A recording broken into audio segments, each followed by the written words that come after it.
Am I live? I'm live. I'm only like a minute late, guys, so it's not that bad. What's up, Giants fans, Hub watchers, YouTube subscribers, Twitter and Instagram followers? It's Kush back at it again with another episode of the Just Chillin podcast call-in show. Shout out to everybody in the chat. We got Edward in here, Cresley, Joey Mooney, Charlie Collins, Yuvraj Singh. Joey says, "How do I join the live call-in?" So really, depending on how many members I have back here right now, it's only one. Is the one and only Mike Nixon. If any other members pop in, they get to go first. But as soon as I see there's no members backstage, I'm gonna post a link in the chat for anybody to call in, and we could talk Giants football and whatnot. There is one rule, and that rule is before I add you, I just need you to quickly turn on your camera if possible, so I could actually see your face and make sure you're not like a troll. I've had troll calls in before and it just caused problems with the stream. You don't have to show your face live. I just got to see it backstage. I'll let you, give you a thumbs up. You could turn it off if it makes you uncomfortable, and then, I'll bring you on the show. That's usually how it goes. What up, Stuart? Joseph Balby in here. Football Talk with Benny. Marjorie in here as well, and Lord Commander Manny. That's a strong name, man. What's up, guys? How you doing? I just want to say, man, literally because he came up just a couple seconds ago in real lap. I was on Twitter.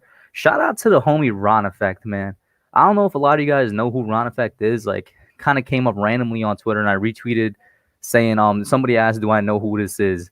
And I was like, "Of course I do." He's like one of the greatest Giants YouTubers. He was one of the very first Giants YouTubers I ever saw. He was the first one I ever saw. I think he was one of the very first in general to be on the YouTube landscape. He's not on the platform anymore, but he was inspiration to me, inspiration to many Giants YouTubers today.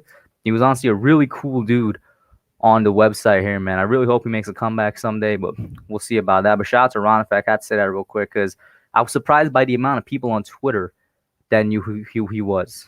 Like, very cool dude. He used to go into the Giants training camps and live stream it for us to see, so we could see what's going on the field and stuff like that.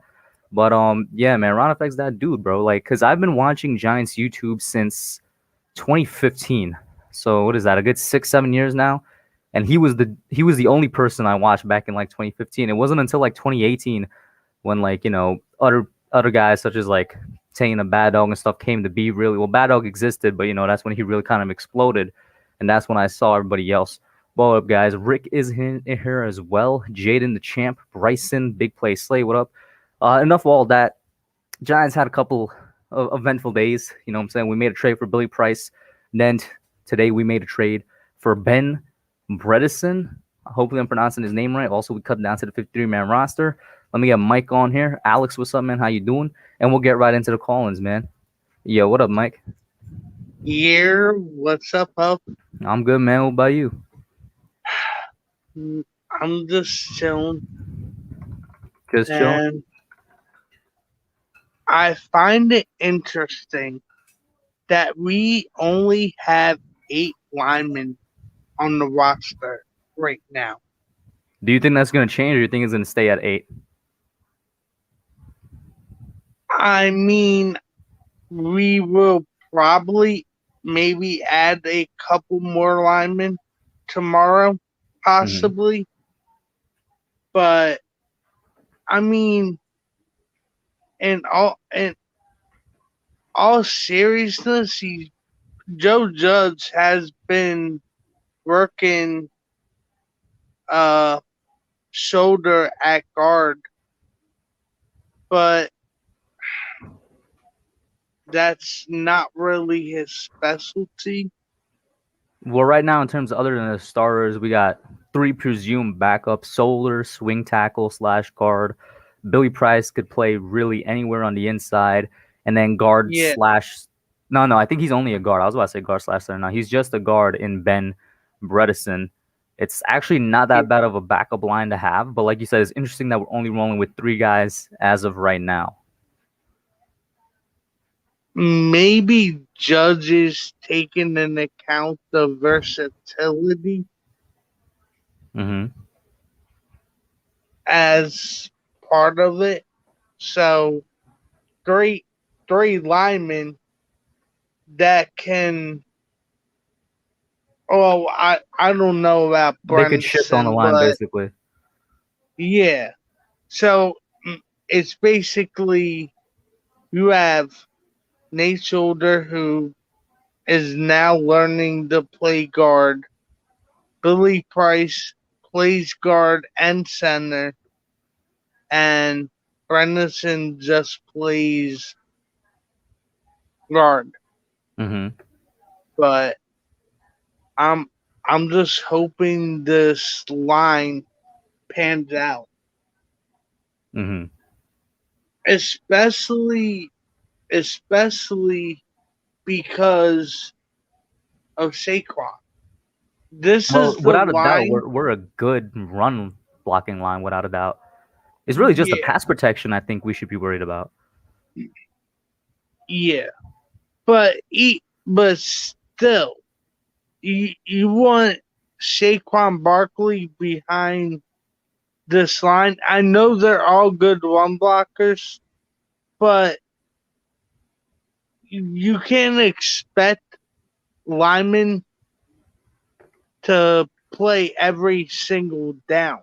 Mm-hmm. Like a break has to be included into it.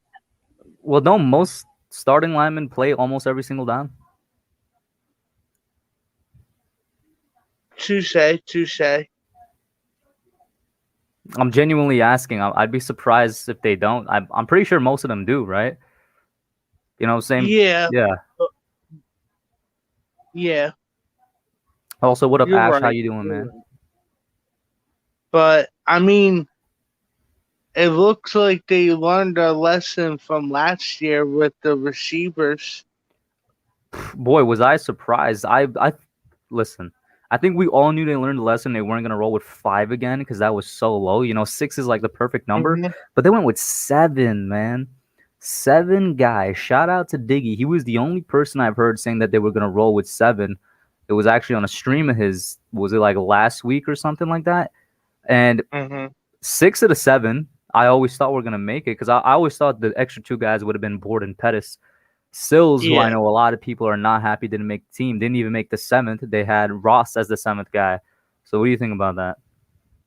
All right. So I'm upset What up, that Miz so and I'm Nate? upset that Sills did not make it, but again, I understand it But then I tell you all though, then I tell you all I because was worried because the same thing happened with Alonzo Russell. That was always in my mind. I'm like, we could have another Alonzo Russell situation. but I I understand it because Sills is mainly just a receiver. He brings nothing to special teams. And with the amount of He, focus the Giants put on special teams when cutting this roster, I expect like a massive improvement this year. What about you? I agree. I agree. Mm-hmm. We better be like top five. Mm-hmm. That's all I have to say. We better be top five. Mm-hmm. So if they're like 7, you wouldn't be happy. All right. Let me rephrase it. Top 10. Okay. Top 10. No, but I feel like it's a very fair question to ask. I mean, look at it this way. We didn't take Sills because Board and Pettis, both of them, bring something to special teams that he doesn't, especially Yeah. Board. And like I was expressing, ever since I went to FanFest, I think I've told you guys on streams, I like CJ Board to make this team because he was fantastic during the brief stuff we saw at FanFest when it came to special teams in the return game. Mhm. Um, and then with you look at Gary Brightwell over Corey Clement. The reason, in my opinion, we cut Clement and kept Brightwell, other than the fact that we drafted Brightwell, is because he's somebody that works on special teams and very much said he would love to work on special Mhm. teams, and I guess he's produced on it. You know what I mean? Yeah. Yeah. Now, what about the two fullbacks? Yes, and that's another one too. That's also special teams. I'm like the only reason I could think we kept Cullen Yeah. Gillespie will be also a special teams thing. You know what I'm saying? Yeah. It was it was a heavy topic, I guess, that the Giants were considering when making this roster. Hmm. Also, uh, Eli Penny has versatility as a fullback and tailback Mm-hmm. because that boy can run. That boy can run. I would I would put him at tailback eh, for goal line situations. We've done that before, I'm pretty sure, haven't we? Right? I could be Uh, wrong. Have we not I done that before? mean, line up at I don't know, but I mean, as a fullback, yeah, Mm-hmm. I mean, I wouldn't be surprised. I know everybody's kind of high on Eli Penny right now because he had a good game against the Patriots. Keep in mind, of course, that was against what, the second or third defense. But yeah, I always yeah, expected Eli Penny to make this team because he's the best fullback on our roster, in my opinion. And the Giants have been running with a mhm, fullback for like what 4 years now, which is exactly how long he's been with yeah, us. Ever since we got Eli Penny, I think it was in 2017. It was either that year or mhm. 2018. We've always been running with a fullback. Shout out to Zion on here, in here, Miz in here as well.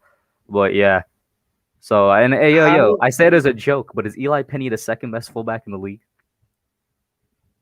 Yeah, Right? I yeah. mean, other than him, Kyle Juszczyk, I think the Ravens have a fullback, but there's like what 3 or 4 teams in the league that have a fullback. I think, yeah. I Mm-hmm. don't. Yeah, yeah. I almost forgot the Ravens fullback Patrick Ricard. Mm-hmm. I think the Vikings have one, Mm-hmm. and I think his last name's Ham. Vikings. Okay, then. Yeah, All heavy run but teams. yeah. What about Efede and Denabo not making the team? Well, I'll say this, and shout out to Engraven in the chat, almost like he was summoned. We were just talking about the Ravens. By the way, Engraven, I'm gonna ask you to please let me know anything right now in the chat that I need to know about Ben Bredeson, the guy we just traded for from you guys. But to answer, what was your question again, Mike? I'm sorry. Uh, uh Oh, Fitty, right? Efede and Denabo. I'm not Yeah, necessarily surprised. Over the past couple of yeah, weeks, I think we all saw that he hasn't made any noise while a guy in Trent Harris completely outplayed and yeah, outperformed him.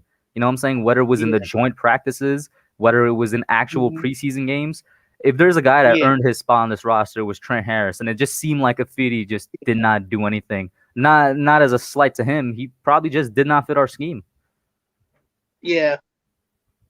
And how about Sam Beal? He somehow made the team. I can't believe I gotta eat crow on Sam Beal, bro.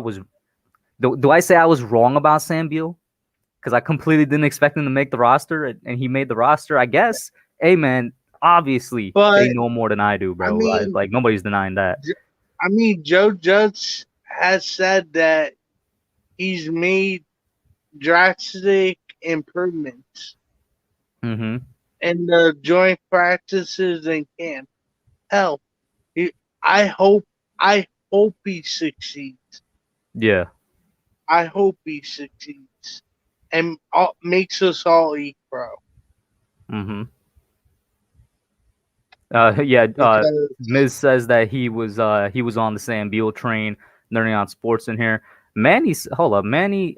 What did Manny say? Because a lot of people respond to him. He says Daniel Jones proved preseason that he makes big mistakes in the end zone. He's a bust. Deshaun Watson is you want to trade for a guy in Deshaun Watson, bro? Like, it's one thing for you to say DJ is a bust, which let's give it the year. But Watson's probably not going to see the field, bro, for yeah, maybe at the very he's least like a gonna year be to the he's most the gonna rest of be his career. suspended. Yeah. He's gonna be suspended Mm-hmm. for these allegations. Yep. It's just gonna happen. Whether he whether he did it or not, he's gonna get suspended Mm-hmm. because look at the Zeke everything. Zeke didn't do nothing, And that and was he way still less got of an suspended. allegation as well. Yeah, Yeah. Mike, though, let me get your last thought, and then I'll pop in BPS, then Jaden, then football talk with Benny, man. just everybody sub up the hub, and also hub. I uh shared the tweet in your Discord Oh, bet I'm gonna have earlier. to check then. Thank you, bro. Yeah, Have a good one, bro. about about the about the offense. Offensive line, weapons, like what are we talking And about? all, offense in general, they Okay, were all pretty much all practicing. It was half speed, 3/4 speed, but I like it. I like it. bet I I'll have to think check I then I think we will have everybody back for week one. hopefully by week one. I bet. All right, Mike. Mhm. Thank you, man. Have a good one, All bro. right, Peace. you too. Shout out to Authentic in here as well, and Michael BC Bands I saw popped in. What up, man? How you doing? Nerding out sports. The sports influencer TSI in here as well. Now that Mike brought that up, everybody being back for week one, wasn't I telling y'all for like the past couple streams that the only person I'm actually worried about is Shane Lemieux? And then we find out like an hour or two ago that like he tore a pectoral tendon or something like that. I'm not sure if it was pectoral, but he tore a tendon, right? I don't think he's gonna be there for week one. But that explains why in the world he's been out of practices and out of preseason games for essentially a month, maybe more. And I was getting really worried. And that explains why we were trying so hard to get, kind of high caliber guards through our trades. You know what I'm saying? But I told y'all, man, something was wrong with Shane. It just didn't make sense that the Giants had him out of everything purely because of what was supposed to be a couple week injury. You know what I mean? So the torn tendon makes sense. With that being said, what up, Edward? He's back in here. Let me get BPS in here, bro. What up, man? Man, how are you doing? Now, last time we spoke, you were confident in Jalen Hurts, right? Hmm. Yes, but I didn't All go right. too Yeah. far with him. A word? Yeah. Gardner Minshew's your starter, right? Oh my god. Bro, no. I'm You're not actually signing joking. Cam Newton. I just hope you realize I'm that. not actually joking. You're signing Gardner Cam Minshew Newton. is the best quarterback on your You're team, bro. signing Cam Newton. You know that, right? BPS, but I feel like you're taking that Cam as an Newton is insult. signing with the Giants. It's not an insult, bro. Gardner Minshew is a good quarterback. I've said, God. anytime I talked about him before he was traded to the Eagles, I was like, I do hope he gets a starting job, and he has a starting job, bro. Like, I don't know why people be hating on Gardner. Please don't bring it up. Oh my God. He's not starting. I'll just let you know that. So you think Jalen Hurts is better? Yes. Hey man, listen. I'm just gonna say we got a bigger There's sample nothing you can size. do. Tell me this: do we not have a bigger sample size with Gardner? Yeah, you do.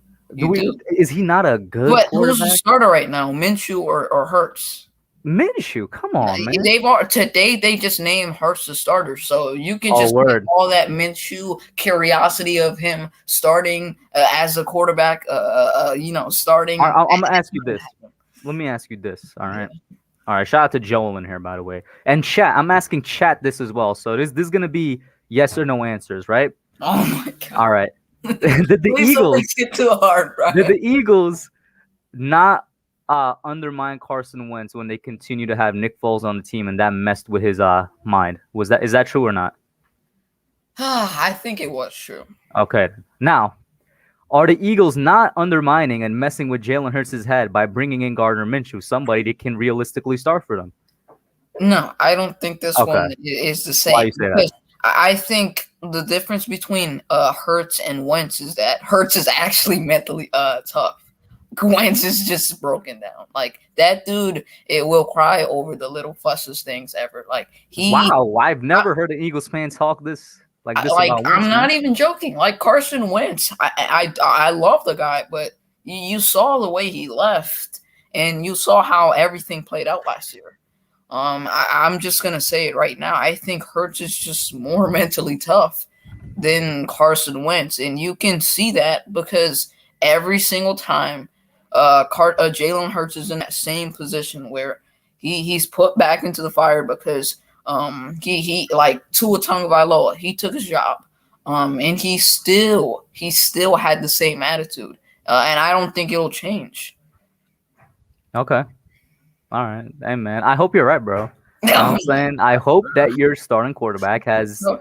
a tough How's it mind, as you feel, would put man? it. How's it feel when I told you the entire last week that your offensive line is horrible? It's like I'm just playing. I mean, I'm I playing. think I always refuted with our offensive line depth is trash. I never denied that. I came on stream. I said it on recordings. I Yeah, was like, listen, bro, our offensive line depth is straight like 32nd in the league. But our offensive line starters, I'm not too worried about. But if there's one person saying yeah. that guard position needed looked at, it was me as well, bro. Yeah, I understand, man. Oh my God, Tudu. Shout out to Tudo for $5 super chat. He says, Salute, Kush Pisano. Drop by our office to pay our proper respects. And for all Giants fans around the fan, slap all Eagles fans losers. Vavanculo. Did I say that right? I probably Really? mispronounced that. It's Italian. I'm sorry, I don't speak Italian. Yeah. But yeah, Uh, no, I find it funny. Tudo always seems to pop in when you're here. I guess he just likes Eagles fans. I don't know why he says slap them all the time. I guess he likes us. I'm playing. You got a funny way of expressing Yeah, it. but what did you think about your 53-man roster cut down? All right, so let's start with the offensive line since you brought it up. I love the fact that we actually got two young linemen with potential. I do think that, and I'm still waiting to see if Engraven is still in here, to see what he could give me any info about the Ben guy. But I do think Ben is better than Billy as of right now. But both of them have high upside. Like I was reading up from Bengals beat reporters, so I didn't go to Giants beat reporters because I was like on the off chance that they may be biased. Let me read some from the Bengals. Everything about Billy Price in 2020 and in the 2021 offseason and preseason games points to him kind of having a bounce back year in his career. Like points to him moving up in his career. You know what I'm saying? Up until this point, he hasn't lived up to his first round selection. But he also has had injuries his first couple of years. But from what I read, he was progressing really well this offseason. And then with Ben, I compared it in my video today to BJ Hill. He was kind of in a situation of what BJ Hill was in with us, who we traded for Billy Price. So that's funny. But he was a good lineman that didn't start because of how strong the Ravens' offensive line was.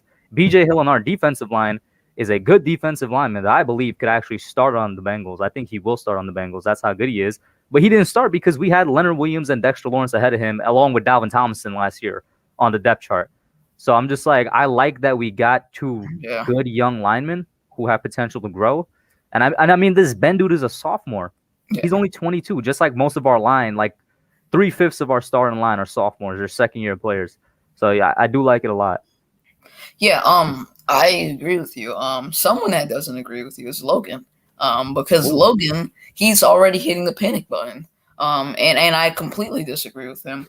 I'm one of those Debbie Downers on that offensive line. But here's the thing: if Daniel Jones has a quick release, and he's not holding the ball so long, for a numerous of like seconds or something, he holds the ball on for like 5 seconds or something. That's gonna get you killed. But if he has the quickest release in football this year, which I expect him to, because he's gonna get killed a lot, I think the offensive line won't look as bad on paper. It may look bad right now, but if he has a quick release, then it'll be probably better than what we expect. Mm-hmm. I mean, I'll say this. I didn't like our performance that much against the Patriots, and the interception was completely Daniel's fault. I'm not going to excuse that. Just like Andrew Thomas had a terrible night. I'm not about to excuse him either. But going back to DJ, the fact remains that the dude had like 1 second in the pocket, and then like you had receivers dropping passes. It was a replay of 2020, so I can't exactly blame his entire performance on him alone. Real quick, let me speak to the chat. Your brother said you dropped the Steelers defense in our Yahoo league. What's up with that? Give us a quick answer. I accidentally did that because How do you accidentally? I was just scrolling, right, and I saw that I had 2 defenses, and then I just touched the drop button because I don't know why I did that, and I completely screwed up. See, my plan was for the Steelers defense to go through waivers because I didn't think I was going to do that, and when I pressed that drop button, I'm like, okay, I'm going to wait for for it to go through waivers. And then Raj, the player playing week 1, happily just took him, and now I'm completely screwed. So I picked up another defense, so it's okay. Okay, then. All right, but that was definitely a mistake, man. I am not gonna hold you. I screwed up. I'll just say that I screwed up a lot. Michael B says Philly broke that man down. Fans turn on him. That's how you break a player down. Wentz is a better QB than Hurts. What do you think about that? I don't disagree with you. Of course he is. He is a better quarterback, but I'm just looking at it in the sense of who do I want to make on the roster.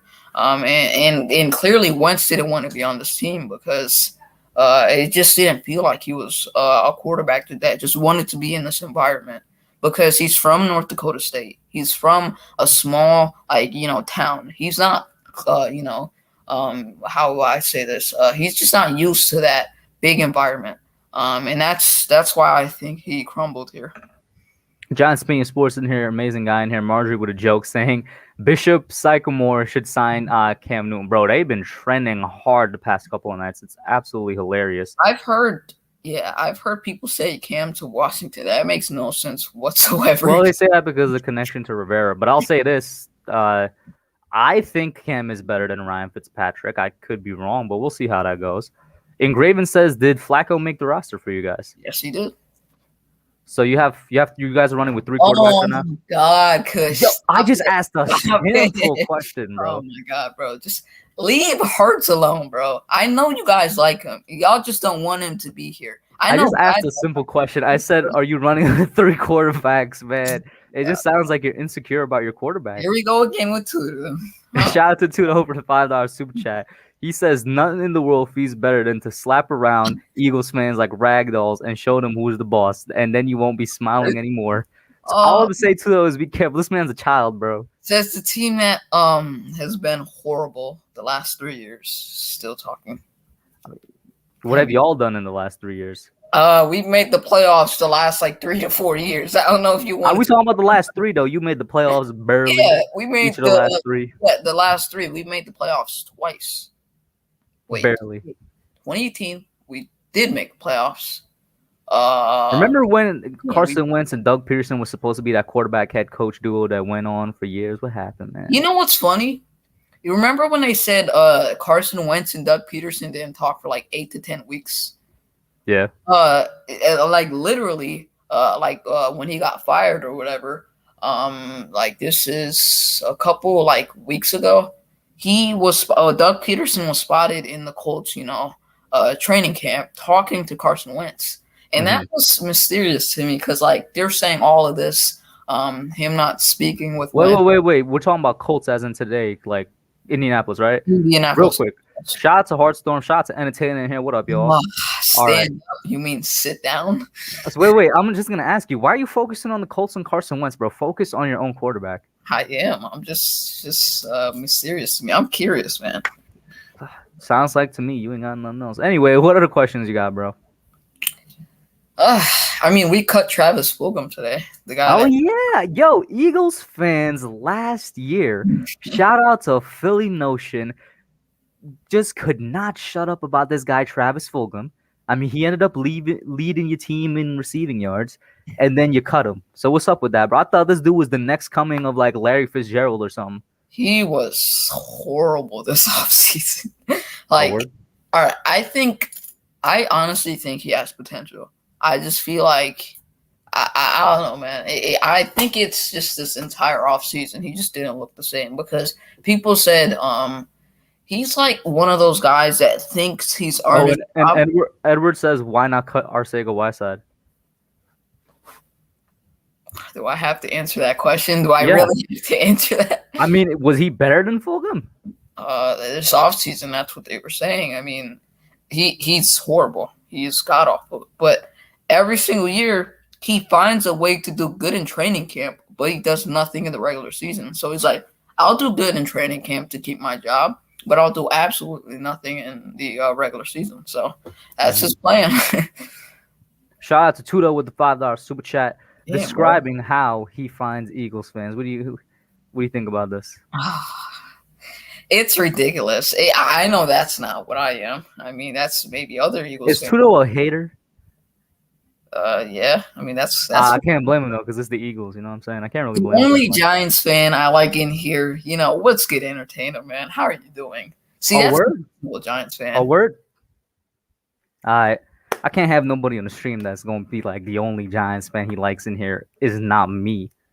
You know what I'm saying? I'm kidding, of course. All right, bro. What's your next question? No, I was gonna say, um, we cut a couple players today, and I saw that you cut a couple players. Did you name And the players that you cut? yeah, no. So like, I'm very not necessarily excited, but interested to hear uh what the chat has to say whenever they call in. So like after you was gonna be Jaden, then Benny, then whoever else decides to Yeah, call in. The link, by the way, guys, is pinned, so you can click it. Anybody's welcome. Give me your thoughts. I know Miz wants to call in as well. Definitely click it. The guys that were surprised to me was our backup center Jonathan Harrison, because I thought he played really well during the preseason. He was very consistent, but I guess it's explained by the fact that we made a trade for the guy from the Ravens. I would have liked to kept Harrison, Jonathan Harrison. no, I'm talking about the other guy, Ben Bredeson or whatever. Ben Bredeson or something like that. I don't even know if I'm pronouncing it correctly, Yeah, but that was a surprise cut for me. I guess the big surprise cut, well, not surprise cut, but Corey Clement. But I already talked about that earlier. The reason we kept Gary Brightwell over Corey Clement was because of what Brightwell brings to special teams. yeah. And then the biggest surprise was David Sills. A lot of Giants fans, including myself, love David Sills this offseason, and I do think he's going to get picked up by some team. I'm honestly going to be surprised if he makes it past waiver wires, because it Wow. wasn't just training camp that he showed out. He showed out in every single preseason game that he played in as well. You know what Yeah, I'm I saying? thought So, Stills should have definitely made your team, man. I love that guy, and I hate the Giants, but he's a really good player. and He's he a has great story as well. yeah. Isn't he like a big body type of threat receiver? Yeah, that's basically his archetype. Tall, big body guy. We prioritize special teams and speed because we're running with 7 receivers, which I think is the most we've ran with for a while. And so the starting 4, I guess you could say, obviously will be Galladay, Shepard, Slayton, Tony, and then the 3 that we kept that were kind of on the bubble was Dante Pettis, CJ Board, and John Ross. Yeah. See, we did a lot of crazy stuff today. Like, we cut 13 players. As notable, we cut Fulgham, we cut Hightower. A big surprise to me was Jordan Howard. Jordan Howard, he was like literally the only guy that was a power back in the running back depth chart. We traded Matt Pryor. We got him for a 6th. And I was really surprised because Matt Pryor, he's an offensive lineman, and he's not good at all. Like, he is terrible. And we got him for a 6th-round pick. We shipped him to Indy because someone went down over there at his position. And I think they got desperate, so we got a 6 for him, and we absolutely fleeced him in that trade. So Howie Roseman is looking like a genius this offseason. I mean, y'all say that every offseason. But let me get your last thoughts before I pop the next people in, though, BPS. The Giants suck. Oh, word. I'm playing. Once again, guys, notice he's never worn an Eagles color shirt. His excuse is, I don't like the color green, which means he doesn't like his team. That rhyme, don't hit the player, hit the game, bars. Shout out to Tudo for the $5 super chat. He says, how do Eagles players train and prepare for each game? Studying the Miranda rights, they shut up and remain silent. You've been the same team that's been in our basement, like in the basement for like the last 3 years, and y'all are still talking, man. 4 rings. Hilarious. 4 rings. Oh, 4 rings. That's 4 rings. If you want to include championships before the Super Bowl, I think we're like 6 or something like that. So, I mean, it's up to you, bro. It's up to you. Have a good one, man. Decade. That's all I got to say. It's the man. You're the man. Everyone's the man or woman. I want to show some love to women. So peace out, man. All good, man. Peace. Have a good one. Next up, we got Jaden the champ. Jaden, what's up, man? How you doing? Number one, Philly fans were the worst to deal with. But shout out to Slay, though, because he's completely wrong about everything he said. Whoa. Pause. Remember, Slay said he liked the moves we made with the offensive line. So is he wrong about that? Do you think he's wrong about that? I mean, he might be right because I don't know too much about their O-line. Because I don't watch Eagles like that. No, he's talking about our O-line, bro. Oh yeah, I like our depth for each positions, because Mhm. David Sills is the surprising cut. I don't know. I would What do have you hoped think? he would have made the team. You want him to make? How do you feel about him being cut and we basically have Ross Pettis on board above him? I would have liked David Sills overboard. Mhm. What you think? I don't know, man, because I really do like. Listen,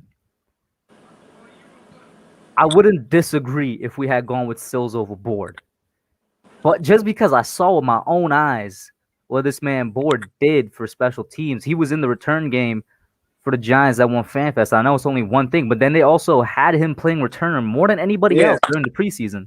You know what I'm saying? yeah, and I Like was I there for see what that. he brings, Yeah, but and at I the was there same for that. time, I wouldn't have mind if they went Sills overboard. Thing is with Sills, I feel like he's more that receiver. He could probably just go up and go get it. I guess. He what? Like he could just run the ball, just try to go up and go get it. Mm-hmm. Thing is though, here's another surprise cut. Kalos, the one who had the diamond pick against the Bengals. I'm surprised we cut him though. I would have liked him to make the final roster. Who'd you say? I'm sorry, I didn't catch that. Kalos, the defensive end that LeBron tweeted about. Oh, Nicolalos. Yeah, him. I'm not surprised at all he was cut. He was always a fringe guy. Last year he was an undrafted free agent, right? Yeah. He was I mean, first of all, the reason he didn't even saw playing time last year was because of how many injuries we had. So we were just going down the depth chart. But yeah. I'm really happy that Carter Coughlin made the team. Do you think I he made it because I don't think they specify. You think he made it as a middle linebacker or outside linebacker? I think he made it as an outside linebacker. We're Really? actually gonna need Carter Coughlin this season though, Why you say that? because he could stop the run. Because he has some speed on him, so that's a good sign. Mm-hmm. How do you feel about him in the middle, which is what they've been using him this offseason? But it's actually good though. We got other linebackers for, but I like my chances with Carter Coughlin. Mm-hmm. What you think of keeping like 10 defensive backs on our team? Was it 10? Wow, was it that much? Wait, was Hold it? up. Let me just pull up. I know it was a good amount. You know what I'm saying? Because they group the corners and the safeties together. Let me just go to the Giants.com and see what it is real quick. Because So I'm surprised Sam Beal made the final roster. yeah, so defensive backs 1, 2, 3, 4, 5, 6, 7, 8, 9, 10, 11. Yo, did I count wrong or is that 11? Hold up. 1, 2, 3, 4, 5, 6, 7, 8, 9. Yeah, we kept 11 defensive backs. All right, so this is the order they have them in: Sam Beal, James Bradbury, Keon Crossan, Darnay Holmes, Adoree Jackson, Josh Jackson, Julian Love, Xavier McKinney, Jabril Peppers, Logan Ryan, and Rodarius Williams. I Yeah, don't so we're running with 11 DBs right now. Thing is, I Yeah. don't know about Rodarius Williams though. I don't know. He was getting cooked all preseason on defense. He wasn't getting cooked all preseason. He got, he Not got that burned a couple of times, but he was, trust he was kind of because hit or miss. thing is, you notice how on the other team offense side of the ball, they was attacking him a lot. Mm-hmm. I'm surprised they let Sam Bill make it though. Yeah, that's the guy I was surprised by more than anything Because else. I was hoping he'll be cut. Me too. I mean, honestly, I'm gonna be honest. I can't lie to y'all. I still think he's like the second worst DB that we kept because I think Keon is probably a little bit worse than him, but Keon's like a complete special teamer. But it was authentic that pointed out to me on Twitter. Even though he had a bad Browns game, he didn't have that bad of a Patriots game. He was all right against the Patriots. You know what I'm saying? Maybe it's that Sam Bill got something to prove. That could be it as well. All I know is our best cut was Devontae Downs. Yeah, everybody wanted him gone. Everybody wanted him gone, man. I'm not gonna lie to you. I actually like our wide receiver depth. We keep it 7. Yeah, I was surprised by that. Because it's been a long time since we had 7 receivers on the team. I honestly can't remember the last time we ran with 7. We've always been like a 6 type of team, haven't we? Now I feel like we was like 4 to 5. No, that was just last year. I like our running backs. I did want Gary Brightwell to make the team. We Hmm. got him. What'd you think of the quarterbacks besides Daniel Jones and Mike Glenn? I mean, well, they were the only ones we kept, so What would you like? Another quarterback we possibly could have kept? not really. Um, Obviously, I mean, if there's one guy, you already know Colt McCoy, Hook'em Horns, Texas. I would still prefer to have him on the team, but Mike Glennon he's alright. You know what I'm saying? It's a backup QB. He's alright. There's not much to say there. And I did like that he somewhat showed his arm during the Patriots game. You know what I'm saying? That 50-yard TD bomb at the end of the game. Finally, he wasn't dinking him, dunking. So I'm cool with that. Real quick, the chat here got a couple questions for us. Let's see here. Emperor says, "What do you think about the Giants opener versus the Broncos?" So we'll get to that in a second. And then the Rants says, "Do you want to bring back Wayne Train?" So I'm gonna answer that one first. Nah, I mean I love Wayne Gallman. All right, let's at least give Devontae Booker a shot first, because Devontae Booker, as of right now, in my opinion, is still a better running back than Wayne Gallman, and we'll see how it goes. What about you? Personally, I would like to have Wayne Gallman back. Cause think about it. Cause last year he was playing with his heart out on his team, while Barkley was out, mostly out for the year. Mm-hmm. But let's hope that Devontae Booker does better. Okay then. All right, not bad. Shout out to Tudo for the $5 super chat. He says if players' moves and techniques are incorrect and wrong, the coaches then they are all coaches' fault 100%. Coaches are responsible for schemes, training, and practices. I'm guessing he's just saying in general. But yeah, when it comes to technique and stuff, yeah, I agree with you there. That would be the coach's fault. Sometimes it could be the player's fault. Maybe they weren't paying attention, but that's coaching for sure. I agree with you there too, though. If you're talking about just overall in general, and then the Giants opener versus the Broncos, I feel a lot better today than I did 2 days ago when our depth was a little bit more questionable at the offensive line. What about you? Yeah, I was worried, but I'm happy that we got offensive line depth. Mm-hmm. There's only one player I'm really worried about. Who is that? Andrew Thomas. Bro, he had one bad game, bro. Listen, and I know it's gonna be hard to take that from me because I'm a little biased when it comes to Thomas. But he had one bad game, I bro. know, no, no. Come I on. know, but the first game he gave up a sack, but I'm not gonna trip on it. But What first game? it was against was it the Jets? Yeah, it was. Oh no, it was Pert that gave up the sack. Are you sure it was Andrew Thomas?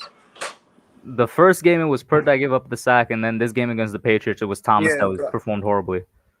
Yeah, he Yeah, had but- one bad game, man. Come on. I Man. really think, I think Andrew Thomas is gonna do a lot better. He gonna watch the game tape, see what he did wrong, so they could work on that. The thing is, the stuff that he did wrong, one, it's completely fixable, and two, I haven't seen him made those mistakes last year. Like he's gonna be fine, bro. Yeah, And I know once again it's gonna be hard to take that from me because I'm kind of the Andrew Thomas like leader of his fan club type of thing, but he'll be fine. And what up to Eli Rax in here as well? What up, man? How you doing? But Jay, let me get your last thoughts before I pop you out, though, bro. yeah. My last thoughts. Let's all root for Danny Dimes because against the end zone, he can't be throwing picks trying to be the hero ball. That's like the only thing that gets us frustrated. I wouldn't even say that was hero ball, man. I'm gonna keep it real with you. I just didn't like that play call at all. Like they should have run the ball again. I like the play action play, but it ain't work because Ingram was actually open if you looked at it. Was it a play action? I thought it was just a rollout. No. I can't remember. It was a rollout play action Mm-hmm. because you fake the ball to the running back, roll out. But I like our tight end depth, even though that was the obvious one. Mm-hmm. Because I expected Caden Smith to make it. But my final thoughts, last words. Let's all hope David Sills makes the practice squad to make us feel better. Mm-hmm. All right. So thank you for calling in, Jaden, as usual, champ. Have a good one, bro. You're next up. We got football talk with Benny. Real quick before I pop him in, Orange77 says, I think the Bengals will be better than the Steelers if Burrow stays healthy and they get an O lineman. If you're a Bengals fan, Orange, I'm gonna need you to explain to me real quick why you guys traded away an O lineman, because I thought you guys were trying to keep O lineman. But yeah, no. Eli says he's agreeing with me. Thomas will be fine. Tana says should have been a run there. I agree. Giants opinion sports that interception was ugly. I mean, and Durant exactly should have ran the ball like Seattle, man. I'm right there with you. Shout out Zach. But yeah, we got football talk with Benny there right after Miz. I see him in a sweet jersey. But first, Benny, what's up, man? How you doing? Hey, how's it going? I'm good, man. Well, I'm pretty excited because the 53-man roster came out. I know you've been talking about it, but I wanted to give some of my thoughts. And so I have that actually pulled up right now, so I can just kind of go through it. My thoughts on that. Daniel Jones and Mike Glennon, that's fine. Saquon Barkley, Devontae Booker, Gary Brightwell, Colin Gillespie, Eli Penny. I wanted to get your thoughts on this. So, what do you think about keeping these two fullbacks? What do you think about it? I'm confused a little bit, Same. right? There's no need for us to keep two fullbacks unless I think it was Mike and basically every other caller. The only reason has to be special teams, right? And if that's the case, with the amount of, I guess, effort they put into special teams with making this roster, it better be a top 10 special teams coming this year. What about you? Yeah, I mean, it better be better than it was like the second half of last year, because I don't know if you remember, but that was like people haven't been talking about it, but that was actually like something we struggled at for part of the year. So it better be like way better this year. And obviously, Joe Judge values special teams, which I agree with him. But we'll see what happens. I feel like Duran Osmond said I feel like they also value Eli Penny as like as a runner. I think I've actually been saying this for a while, like for a long time before I've been on YouTube. But like I think Eli Penny is actually a better runner than like people think and expect. Like he's actually not bad when we give him chances at it. It's always good to have I a fullback that could block and run, though. Eh? I'll be honest, like Saquon's obviously gonna get almost all the snaps, but I might take like a little bit of Devontae Booker snaps and even give them to Eli Penny just as like for running plays, like every once in a while. I don't think it's a bad idea.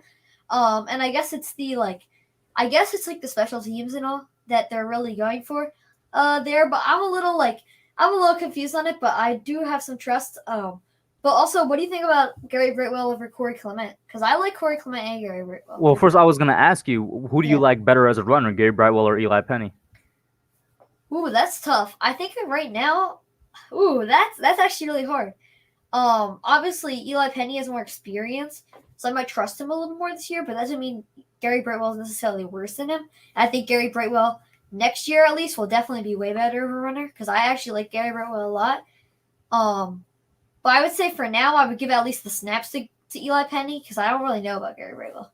But yeah, what did you think about Brightwell over Corey Clement? So real quick to Rico, John Brown or Everson Griffin. Nah, I'm good on both of them. And then Gary Brightwell over Corey Clement. It has to, once again, right? It's got to be special teams, right? I wouldn't think they drop Clement just because of the fumble, even though he does have, in his career a fumbling issue. Without a doubt, he does have that. But I think it's got to be because of the fact that they've been using Brightwell on special teams. And literally in an interview, he said, I love to play special teams. I want to play on special teams and stuff like that. Yeah, I mean, I feel like the other reason maybe Gary Brightwell is because he's younger. Just he adds more to the future. Because I don't know if Devontae Booker's our future option necessarily. And they might value Gary Brightwell as a future, like, backup to Saquon, like, as the serious backup. And by the way, thank you to everybody in the chat who said nice things. Hub, you got to tell them about what I sent you on Twitter the other day. Yeah. So this man, Benny, were you just like rewatching an old video or something? Actually one of the mock drafts like popped up, like from like your mock draft from this year. I was like, you know what? Why don't I go back and like watch some of the really old mock drafts and like see what you picked because it's just interesting. That was like this was 2020. He was watching, by the way. Guys. And I found that and I'm like, oh man, I got to show him this. That was actually pretty cool. So you went. I won't lie. So I completely forgot about this, but in one of my 2020 mock drafts, I mocked an undrafted free agent running back that ended up being one of the better running backs in the league this year.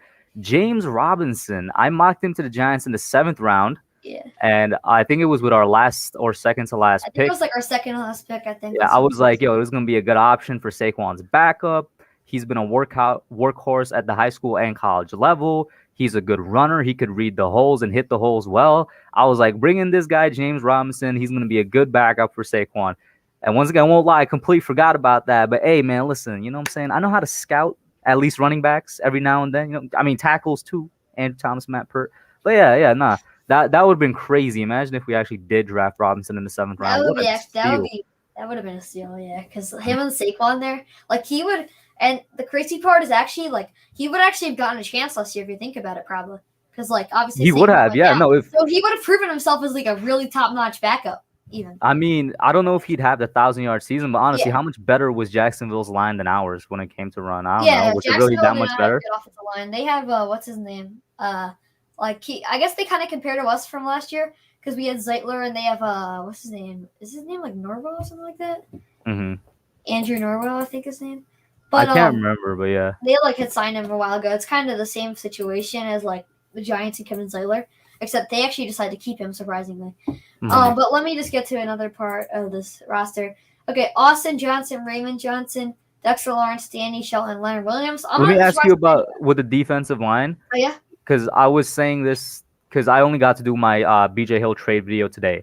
And in that video, I was like, the one guy that got to have, faith in for them to be comfortable with trading Hill away, I was saying it's got to be Raymond Johnson, right? Because after the first 4, Dexter, Danny, Leonard, and Austin, he's like the only guy in terms of defensive line that comes to mind. And I guess he was that. How do you feel about Raymond Johnson? I mean, I like him. I think he's good. I think what they were leaning towards, just in my opinion, what they were leaning towards from the BJ Hill trade is I think they believe a lot in Austin Johnson right there. I think Austin Johnson, he values a lot. I actually like him a lot. So I think Austin Johnson actually might be where a lot of those snaps are going to go. But I'm sure Raymond Johnson's going to get some snaps, and I like him also. But once again, he's just a guy with less experience, and obviously we're trying to win. That's clearly made by Joe Judge. I think Austin Johnson, definitely is a very good backup type of option. So I think that's where they're going mostly with it, actually. Mm-hmm. Somebody asked, who's your favorite rookie this year on the Giants? I like Aziz. Yeah. Aziz, yeah, same. Aziz. I like Tony, but I still got to see. I just Aziz, I had him going so high in the mock drafts even. Aziz is my guy. I wanted him in the first. He's definitely my favorite. He was I think he was technically my favorite edge rusher. Him or Jalen Phillips, I liked a lot. But okay, linebackers: Cam Brown, Lorenzo Carter, Carter Coughlin, Tate Crowder, Trent Harris, Blake Martinez, Aziz Ojulari, Raji Ragland, Ellerson Smith, and Oshane Ximines.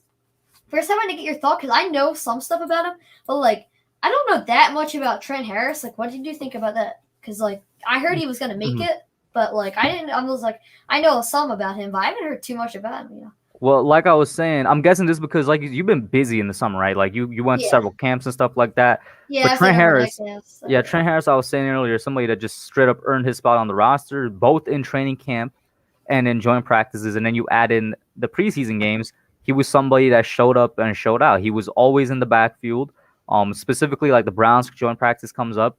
I want to say in almost every single preseason game, if not every single preseason game, he got a sack or he got a quarterback hit. He was just somebody that really, really showed what he can do, improved himself on this roster, unlike Afidi, who ended up getting cut.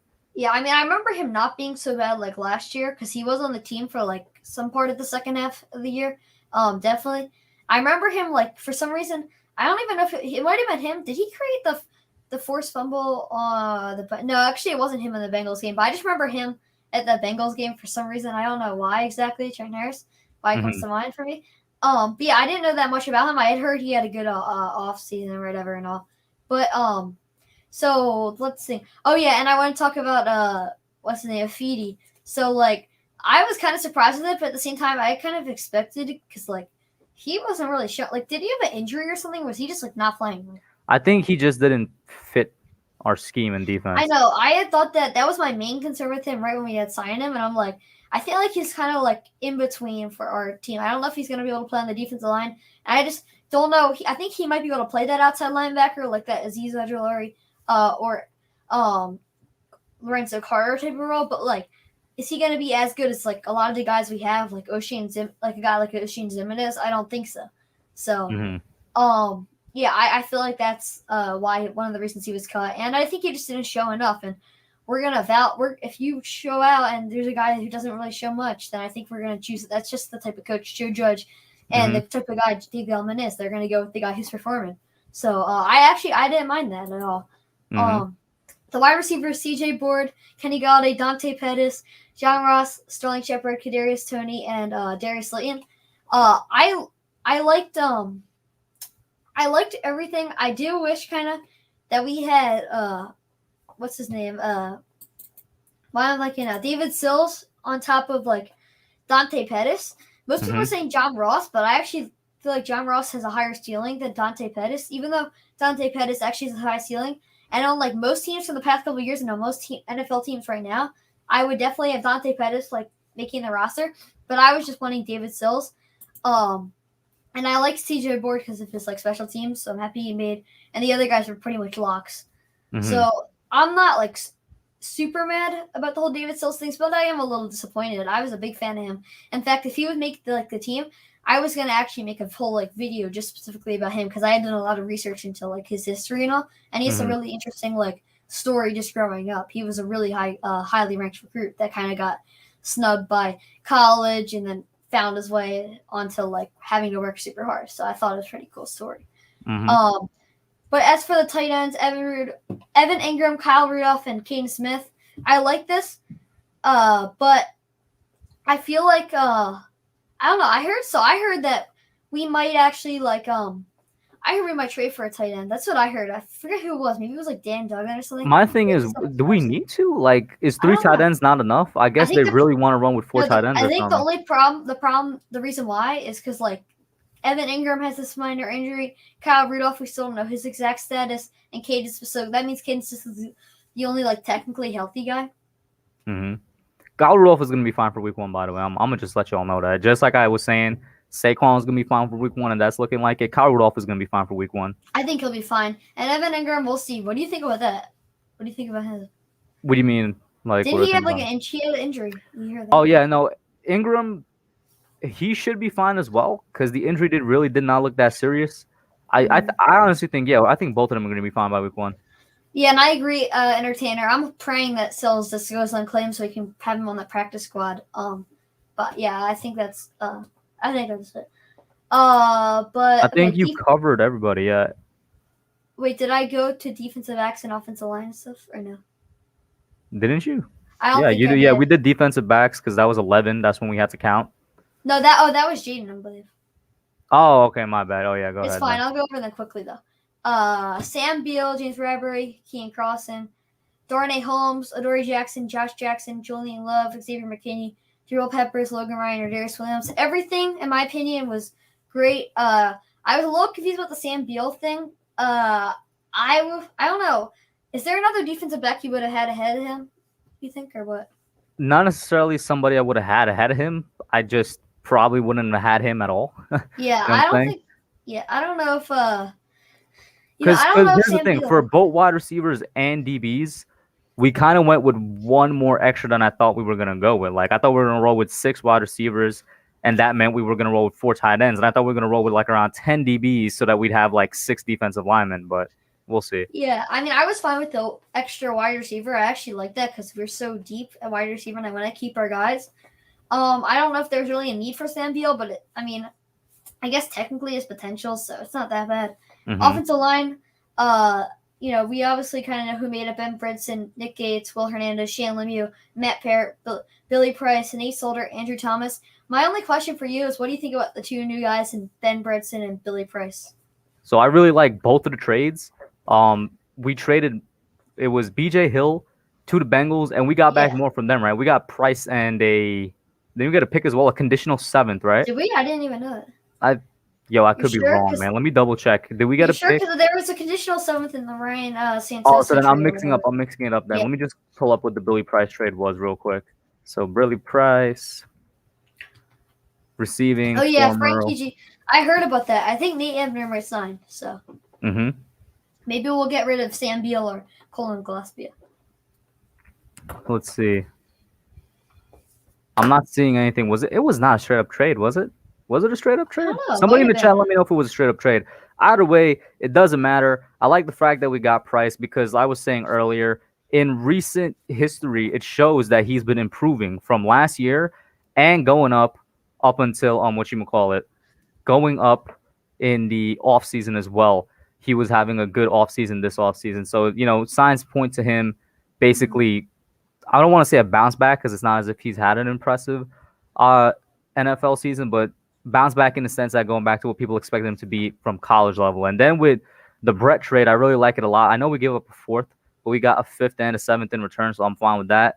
And he's another guy who's even younger than Price, and in my opinion, has even more upside than him. I like both of them a lot. I mean, I feel like I like it a lot. I mean, I've been a guy who this entire offseason has been tough on our offensive line, not just from like overreacting from the preseason or anything. Since the draft, since we drafted Aaron Robinson over offensive lineman and didn't really draft offensive lineman or sign anybody, I've been pretty hard on them.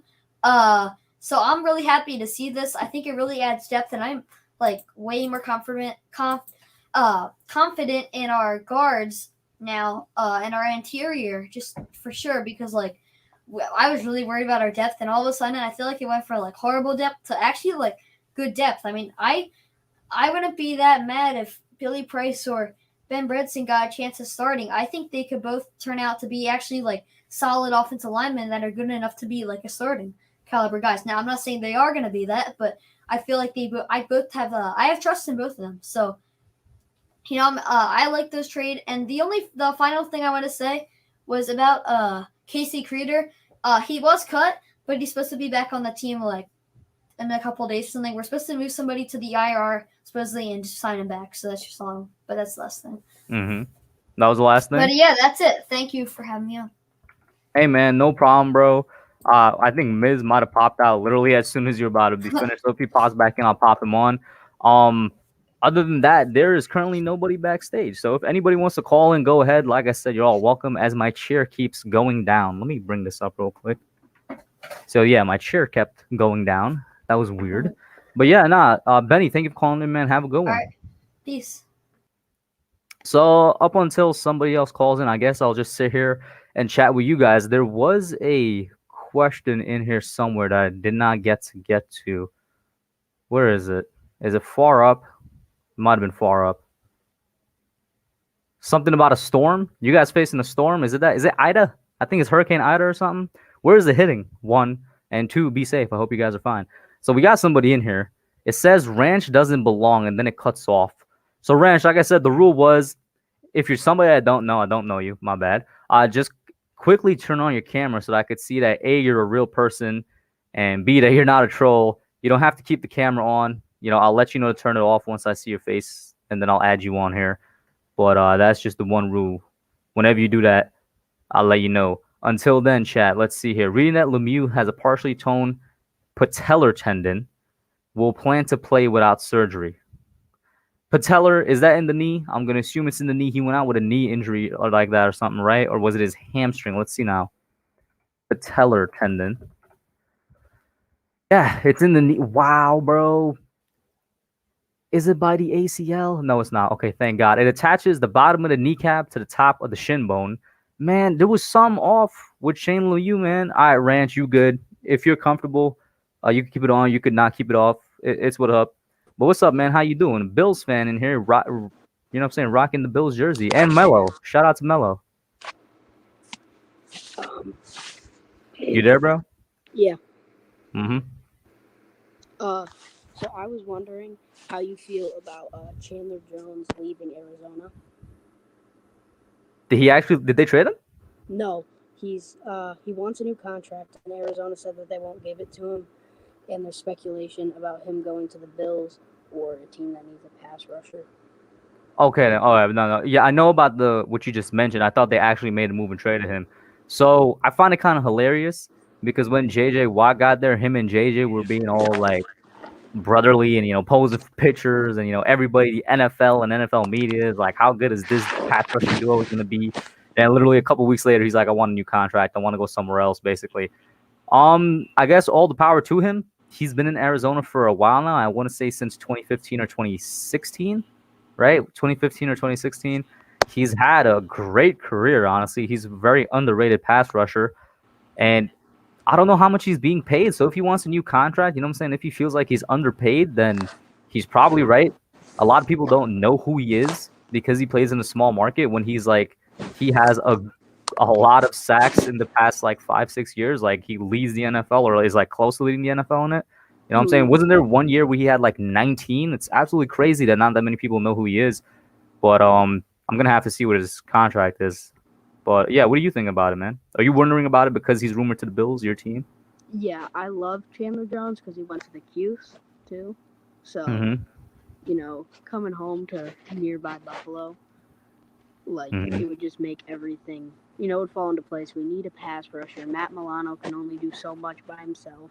Ed Well, how do you Oliver feel about hasn't Greg been Rousseau? proven. He's been having a good offseason, right? Yeah, he has.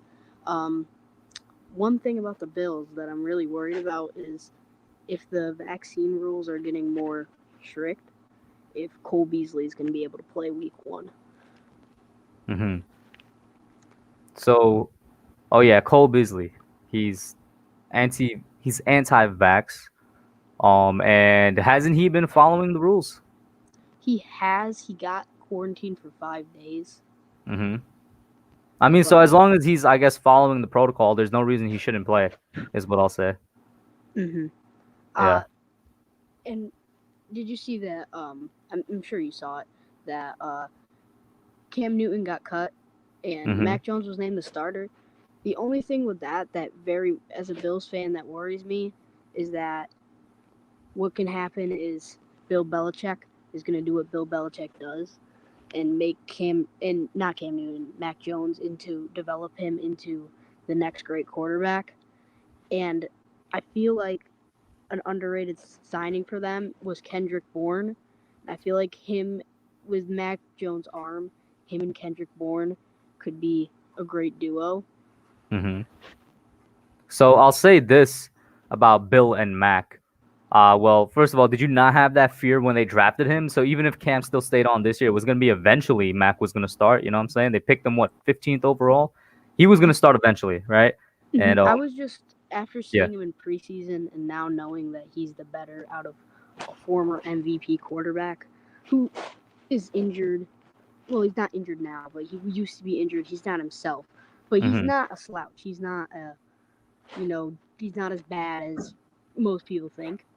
Mm-hmm. It's just I'm just getting nervous that he's just gonna, do what he's been doing in the preseason and the regular season.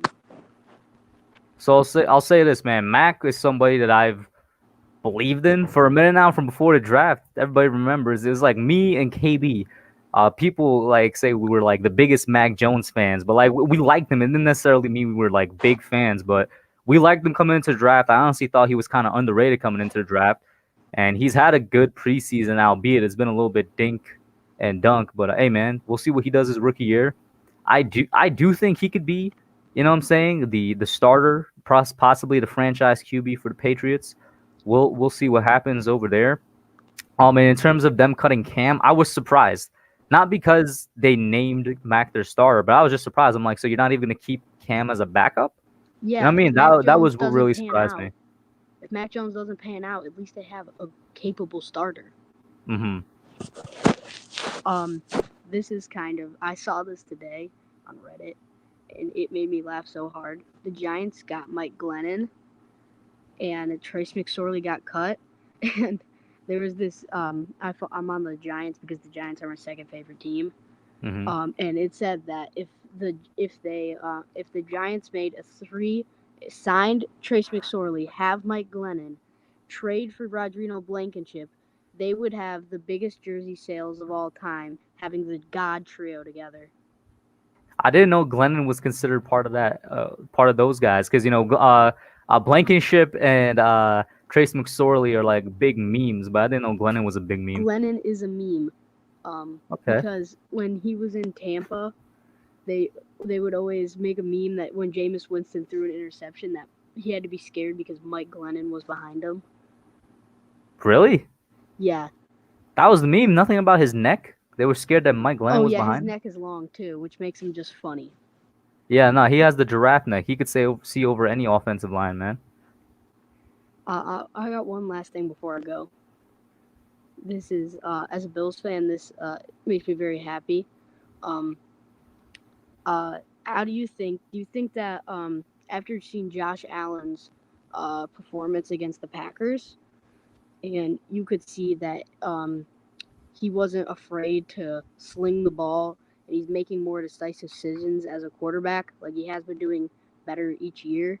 Do you think that he can eventually become way more accurate on his deep balls, because that's where most of his interceptions came from last year? Because I believe he had 10 interceptions last year, and you could see against the Packers he was making more precise passes on his deep balls, and they weren't as wobbly, because we know his arm is obviously huge. He can bazooka it down the field. So I'll say this. I did not watch the game of the Bills versus Packers, but I don't need to watch it to know that Josh Allen. I mean, we all know Josh Allen already is one of the best quarterbacks in the league. And shout out to Tana. I think it was Chris last year was one of the only people that told me like keep an eye out on Allen as like a dark horse MVP candidate, and he was right. But I don't need to see the Packers game or any game for that matter to know that he still has room to improve because he's only entering his 4th year. Very young. I definitely believe he could improve in all aspects of his game, and that's really what I got to say about it. Okay, man. Peace. Thanks for letting me on. No problem, Ranch. Have a good one, bro. Next up, we got a member. I don't think I've ever had this man call in. If I did, I apologize for forgetting. Shout out to John's Opinion Sports, man. What's up? How you doing, bro? What's going on? Do I got am I audible? You are audible. All right. What's up, dude? What's up, man? You got me about bed. Actually, I was in demand tonight. I had to tell the wife, hold up. I gotta go see my man. I hope you call it more often, man. I think this is the first time, right? I called in one at a time, but what happens on my phone if there's like 3 or 4 people, I don't know, like it gets really laggy. So the Tainer jumped on last time, and as soon as he got in, it killed me. So like I'm just spreading hate towards him. So screw you, Chris. Damn. Okay. What's up, man? How you feeling about the new O lineman and stuff like that? You know, I'm not a huge fan of Bredeson. I think he's a scheme fit, but we'll see. Like, I just don't see the athleticism there, and he's not like a huge, big, brolicky guy. But it's not a big deal. So even if he don't work out, kind of feel like we just moved around picks to get almost the same value, 5th and 7th, or 4th, right? Mm-hmm. Why is Reggie Ragland on this team? No, I gotta ask you that. That's a good question, right? Kind of similar to Afidi. We didn't really hear anything from him during training camp. But he's not on the team either. He's cut. That's what I'm saying. That's what I'm saying. Kind of like Afidi, right? They're very similar situations. We rarely heard anything from both of them. So my guess is they're just like, yo, we need linebacker. We need inside linebacker depth. So I guess they kept him because they believe maybe they couldn't get anybody else better anywhere. But I gotta say, I'm with you. He didn't really show me anything for me to say, hey, man, you definitely have your spot. And John Ross, this dude's been hurt, ain't done nothing. Like, I'm going to say this about John Ross. You realize he's been out basically the entire offseason? Like, almost the entire offseason, right? Yeah. But they kept him. Who else did they do that with? They did that only with important guys like Saquon, Kenny Golladay, whenever they went down. You know what I'm saying? Shane Lemieux, obviously, now we learn, it's an additional injury. Kyle Rudolph. They've only done that with really important guys. I'm not saying John Ross is a really important guy, but the fact that they kept him out basically all offseason, he still made the team, tells me that maybe they were made up on whether they were keeping John Ross or not a long time ago. Yeah, their decision was made and they signed him. He was going to be on the roster. Mm-hmm. And just, I get he's an early pick and the guy's got talent, but it's just not fair to players to come in and bust their ass and give it all. Oh, sorry. Mm-hmm. Sorry about the language. No, it's fine. And we're not to well make over an hour in. All right. It just don't seem fair to me. And, I don't know. I'm just not a fan of it. Even Pettis, he was hurt the first 2 weeks of camp too, right? Was he hurt? I think he was hurt for a while, but he did come back because he was in a couple preseason games. I think he's been back for like a week. So I get it's like a toss-up between Sills and Pettis. And if you want to, Pettis has got the upside athleticism. Like, you got that. I just don't get the John Ross, dude. I just don't get why he's here. I mean, it's just basically like, at this point, I feel like David Sills is a first-round pick and turn into a bust somewhere else. I feel like he would have been on the roster, not John. I mean, I hate these kind of moves.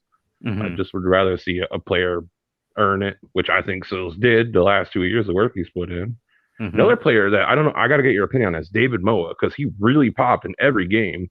David And every Moore time, for sure popped out on my thing. And I was saying earlier, we kept like one more person that I was expecting on the defensive back room. We kept 11. I thought we were gonna roll with like 9 or 10, and then we kept 7 wide receivers. I thought we were gonna roll with like 6, and I thought those extra spots were gonna go on the lines, offensive and defensive. And I thought David Moa would have been a 6th guy on the defensive line. Now listen, if he clears waivers, I think we might re-sign him because it's just the initial 53, right? And we've seen initial 53s change every single year. But I agree with you. I thought David Moore was going to make the team as well, especially after we traded BJ Hill. I was like, all right, it makes it easier for him to make the team now. One less person he got to, get ahead of. Yeah, I thought he straight up earned a roster spot. Like, he played well enough when he was out there in preseason to earn a spot. I get they're going with Raymond Johnson because he kind of gives you more of a plus with the pass rush department. But again, it's like another player who, busted his ass and earned a spot. Well, to be fair, Raymond Johnson also earned a spot. He was playing hard throughout the season and training camp. That's true.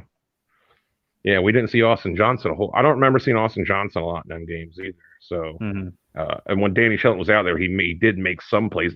Although he graded, I don't know if you look at the PFF grades, Danny Shelton graded really low, and every time he was out there, like, he's super low. He graded in like 39, 40 PFF grade, which was odd.